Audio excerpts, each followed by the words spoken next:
Hello बच्चों, क्या हाल है भाई आप लोगों का।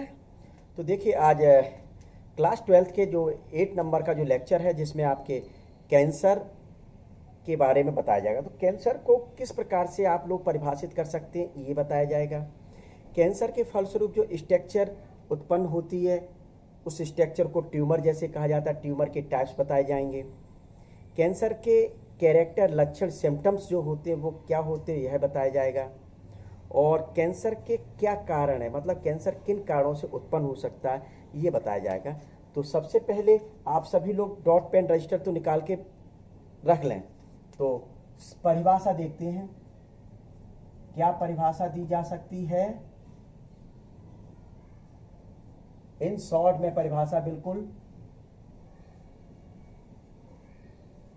कैंसर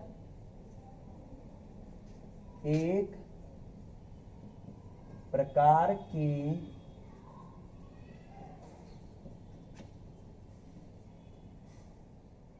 असंगठित ऊतक वृद्धि की बीमारी है जो कोशिकाओं के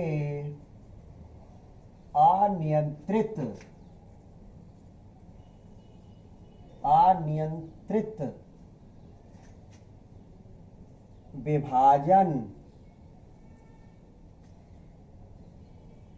व विकास के फलस्वरूप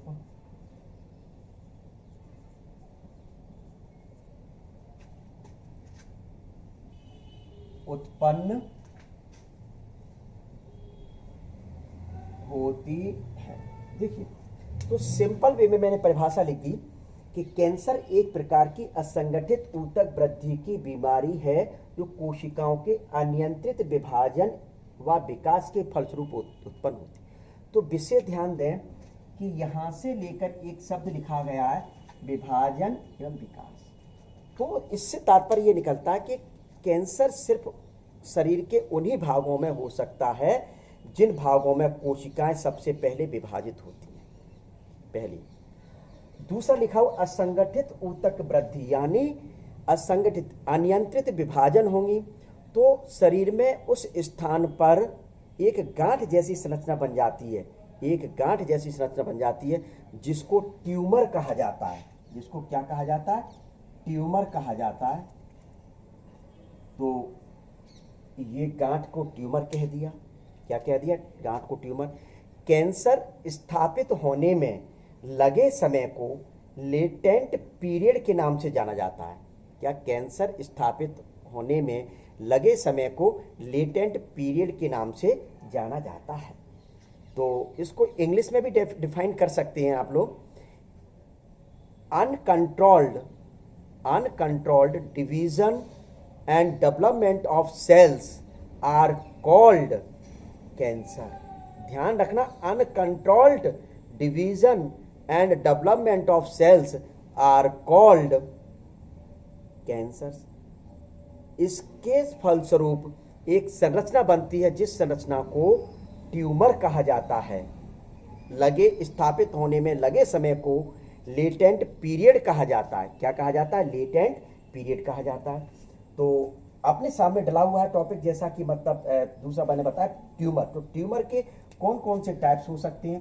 तो सबसे पहला जो ट्यूमर का टाइप होता है संघातिक, या इसी को सुदुम ट्यूमर कहा जाता है, या इसी को बेनिग्न ट्यूमर कहा जाता है, या इसी को नॉन मैलिग्नेंट। देखिए, इन 4 नामों से आपको ध्यान में रखना, सांघातिक, सुदूम, बेनिग्न और नॉन मैलिग्नेंट ट्यूमर के नाम से जाना जाता है। तो इस प्रकार के जो ट्यूमर शरीर में बनते हैं, सबसे पहले ध्यान रख लें 3-4 बातें कि कैंसरस प्रवृत्ति के नहीं होते। मैं सबसे पहले ये शब्द क्यों ले रहा हूं, जिससे कि आप अच्छे ढंग से पढ़ लें। नहीं, कैंसर पढ़ते समय बहुत मन में विचित्र बातें आती हैं, क्या कैंसर सुनते विचित्र बातें आने लगती हैं।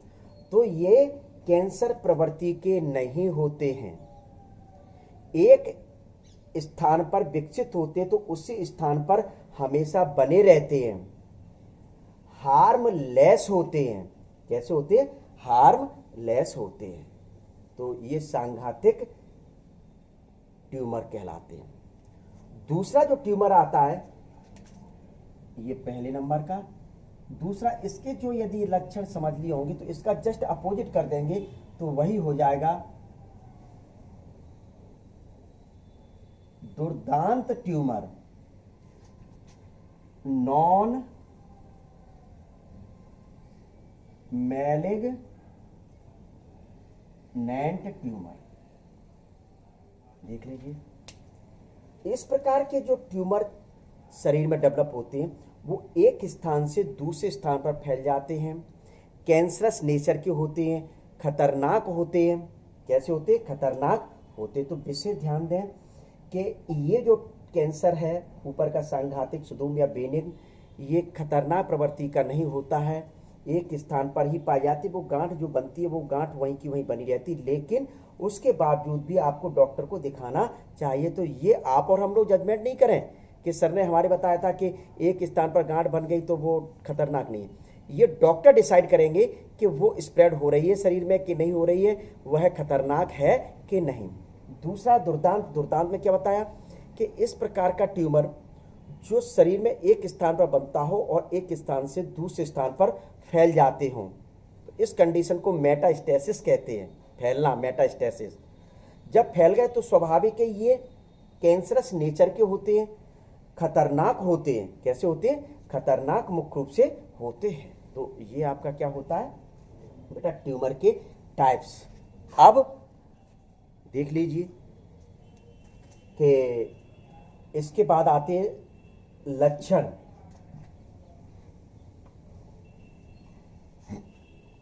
देखिए, तो क्या पढ़ना है?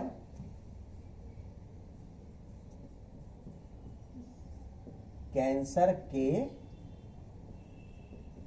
लक्षण, सिम्टम्स ऑफ कैंसर। क्या? Symptoms of cancer. तो देख लीजिए, हिंदी में लिखा तो उसको सिम्टम्स कह दिया, तो आप ध्यान में रखना। तो क्या होते हैं सिम्टम्स ऑफ कैंसर? क्या होते हैं? तो सबसे पहले मतलब घाव का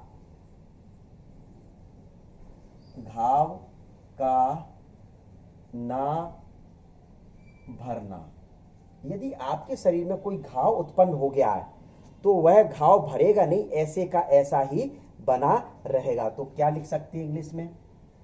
देखिए, इंग्लिश में सिर्फ वही बता रहा हूं जहां आवश्यकता है। अब लक्षण का, तो लक्षण को दुनिया जानती है, सिम्टम्स कहा जाता है, कैरेक्टर कहा जाता है, तो वहां नहीं लिखा। क्लियर? तो घाव का ना भरना। तो घाव का ना भरने का मतलब क्या हुआ? ए बाउंड। क्या? बाउंड मतलब क्या होता है? बाउंड मतलब होता है घाव, और हीलिंग मतलब ना भरना। हीलिंग मतलब ना भरना। A bound that is not healing. क्या कह दिया? ऐसा घाव जो कभी नहीं भरता हो, ऐसा घाव जो कभी नहीं भरता हो, उसी को कह दिया a bound that is not healing. Clear? तो पहला पॉइंट ये होता है आपका। दूसरा क्या होता है? आप लोगों ने देखा होगा कि अपने शरीर पर कभी कभार तिल वगैरह अचानक परिवर्तन हो जाते हैं। तिल जो पाए जाते हैं, जिसको मतलब क्या कहा जाए, वाइट मोल जो होते हैं अपने शरीर में, उनमें अचानक कोई परिवर्तन आ जाए तो यह भी एक कैंसर का लक्षण होता है। यह भी क्या होता है? कैंसर का लक्षण होता है। तो क्या लिख सकते हैं? तिल में अचानक परिवर्तन होना। तो यहां आप लिखते हैं मोल एंड वार्ड्स। अपने शरीर पर देखे होंगे काले काले जो चित्त पाए जाते हैं, उनको कहा जाता है। तो इनमें यदि अचानक एनी सडन, क्या? Any sudden change in mole and warts. Any sudden, क्या लिखा हुआ, परिवर्तन लिखा, एनी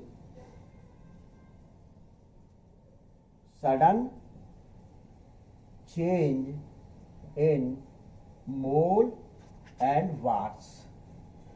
किसी भी प्रकार का अचानक जो परिवर्तन हो जाता है तिल मुहासे में जो, तो वह परिवर्तन ही क्या कहलाता है, कैंसर का एक लक्षण कहलाता है।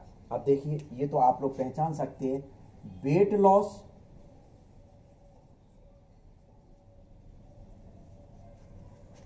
वजन में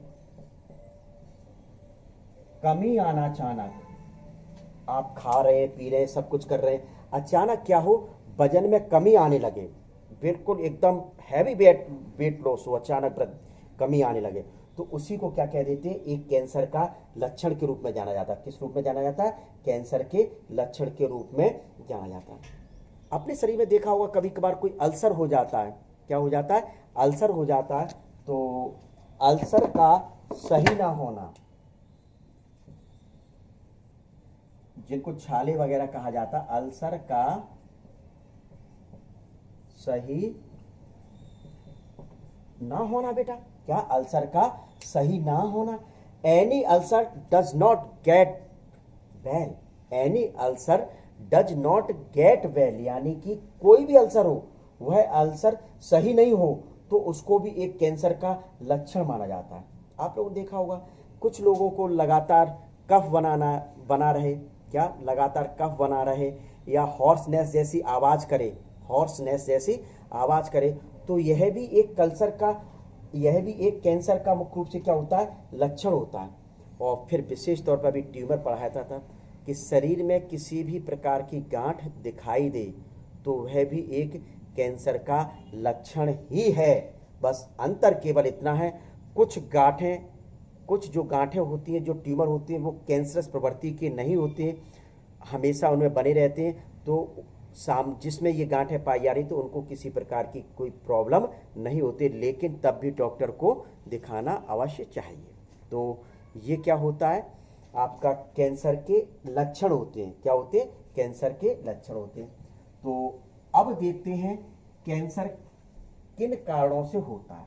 तो देखिए क्या होता है बेटा कि कैंसर यदि किसी शरीर को इरिटेट किया जाए, क्या किसी की कोशिकाओं को इरिटेट किया जाए, यानी कि लगातार संकुचित कराया जाए, तो उनमें कैंसर होने के चांस अधिक रहते हैं। कि अपने शरीर की कोशिकाओं में इनएक्टिव फॉर्म में एक प्रोटो ऑन्कोजीन पाया जाता है, क्या पाया जाता है, प्रोटो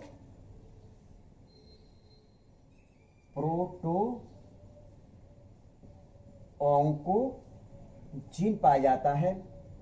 ये प्रोटो नाम वैसे यहां से यहां तक का है, ये ध्यान में रखना, ठीक है बेटा। इसको प्रोटो क्यों कहा गया, क्योंकि यह इनएक्टिव फॉर्म में पाया जाता है, इस वजह से इसको प्रोटो ऑन्कोजीन कहा गया। यदि किसी कारण से बॉडी की सेल्स को इरिटेट किया जाए, लगातार संकुचित कराया जाए, तो ये जो ऑन्कोजीन होता है, कौन सा जीन होता है, ऑन्कोजीन जो होता है, यहां से यहां तक का भाग है, ऑन्कोजीन जो होता है, वह ऑन्कोजीन एक्टिव हो जाता है, और एक्टिव होने के फलस्वरूप उन कोशिकाओं की में विभाजन तेजी से बढ़ा देता है, उन कोशिकाओं में विभाजन को तेजी से मुख्य रूप से बढ़ा दिया जाता है। तो स्वाभाविक है, यानी कि कोई जीन ऐसा पाया जाता है जो इनएक्टिव फॉर्म में वही कैंसर उत्पन्न करता है। लेकिन क्या क्या कारण हो सकते हैं, क्या कॉज हो सकती है, स्मोकिंग करना, कि कुछ व्यक्ति लगातार स्मोकिंग करते रहते हैं तो उनको फेफड़ों का कैंसर हो जाता है। टंग ऑफ टिप्स, जो अपनी जीभ होती है, जीभ की जो टिप्स वाला भाग होता है, उसका कैंसर हो जाता है। टोबैको च्युइंग यानी तंबाकू जो लोग चबाते हैं, उसके फलस्वरूप भी मुख्य रूप से कैंसर हो सकता है। क्या, radiations, X ray, gamma rays, ultra rays, ये जो रेज होती हैं, इनके फलस्वरूप भी मुख्य रूप से कैंसर उत्पन्न हो सकता है। क्या, म्यूटेशन इन जीन, के किसी जीन में अचानक कोई उत्परिवर्तन हो जाए, परिवर्तन हो जाए, उसके फलस्वरूप भी मुख्य रूप से क्या हो सकता है बेटा, कैंसर उत्पन्न हो सकते। तो ये भी एक लक्षण मतलब कारण हो सकता है। हार्मोनल, क्या, हार्मोनल इम्बैलेंस, हार्मोनल इम्बैलेंस का मतलब क्या हुआ, अपने शरीर की कोशिकाएं हार्मोन स्रावित करती हैं, क्या, तो इन हार्मोन में इम्बैलेंस हो जाए, यानी कि अचानक कोई परिवर्तन हो जाए, परिवर्तन से मतलब इनकी बनने की जो मात्रा है वो कम या ज़्यादा अचानक हो जाए, तो उसके फलस्वरूप भी कैंसर उत्पन्न होने के चांस होते हैं। कैंसर विशेष तौर पर ये ध्यान दें कि 35 से 40 वर्ष की उम्र के बाद शुरुआत होता है। वैसे कैंसर किसी भी उम्र या स्थिति में हो सकता है, लेकिन अधिकांश चांस इस कैंसर के होने के जो लगते हैं वह 35 वर्ष के ऊपर, क्या 35 वर्ष के ऊपर कैंसर होने के मुख्य रूप से चांस अधिक होते हैं। तो ये क्या है, इनके कुछ कारक थे, यानी कैंसर कैसे कैसे हो सकते हैं। तो इसमें जो जो टॉपिक पढ़ाया गया वह टॉपिक किसी भी एग्जाम की दृष्टिकोण से बहुत ही इम्पोर्टेंट है। अभी कैंसर के देखिए, अब कैंसर में इसके बाद ये टॉपिक यहीं लेक्चर समाप्त हो रहा है। इसके बाद कैंसर में क्या क्या चीज़ें जो रह गई हैं जो आपको पढ़नी है, तो जैसे कैंसर के प्रकार पढ़ना है आपको। क्या पढ़ना है अभी? कैंसर के प्रकार पढ़ना है। कैंसर से बचाव, कैसे कैंसर को रोका जा सकता है, क्या कैंसर को कैसे रोका जा सकता है, या कैंसर का कोई ट्रीटमेंट है कि नहीं, ये चीज़ पढ़ना है। तो ये टॉपिक नंबर जो 4 होगा, क्या टॉपिक नंबर जो 4 होगा कैंसर का, उसमें आपको पढ़ाया जाएगा। ठीक है।